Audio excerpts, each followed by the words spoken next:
काल दिनांक 30/3/26 रोजी आम्ही स्वतः तसेच आमच्या क्राईम ब्रँचच्या टीममध्ये PSI मुकेश गायकवाड आणि त्यांचे पथक पोलीस आयुक्त हद्दीमध्ये गस्त करत असताना फौजदार चावडी पोलीस स्टेशन हद्दीतील देगाव रोड जुना देगाव नाक्याच्या अलीकडे तोवडे वस्ती या ठिकाणी रस्त्याच्या आतील बाजूस एक झाडाच्या खाली एक इसम त्याच्या प्लास्टिक पिशवीमध्ये संशयास्पद स्थितीत प्लास्टिक पिशवी घेऊन बसल्याचं दिसलं.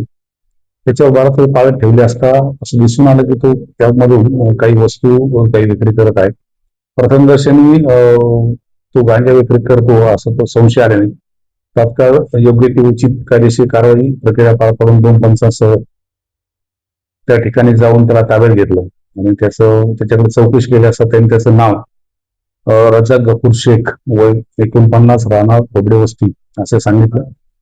त्याच्याकडे पेटलेली जी पिशवी आहे ती पिशवीची पाहणी केली असता पिशवीमध्ये गांजाची पानं मिळून आली.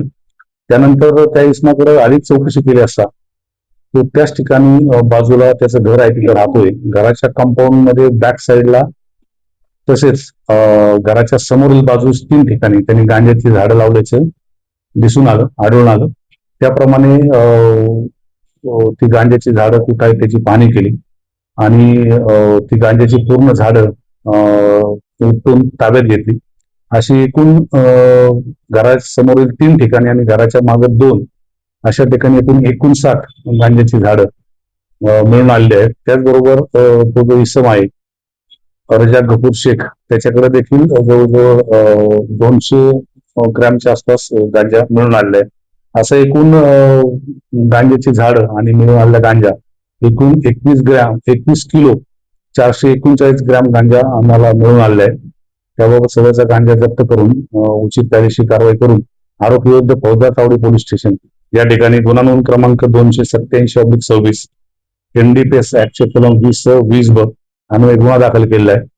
नमूद गुन्ह्यामध्ये आरोपी रजाक गफूर शेख यास अटक केलेली आहे आणि त्याला दिनांक 4/4/2026 पर्यंत पोलीस कोठडीत मांडण्यात आलेले आहे. सदरची कारवाई ही पोलीस आयुक्त माननीय M. राजकुमार तसेच पोलीस उपायुक्त गुन्हे डॉक्टर अश्विनी पाटील, सहाय्यक पोलीस आयुक्त गुन्हे राजन माने यांच्या मार्गदर्शनाखाली मी स्वतः PI अरविंद माने, PSI मुकेश गायकवाड आणि पोलीस पथक यांनी केलेले आहे.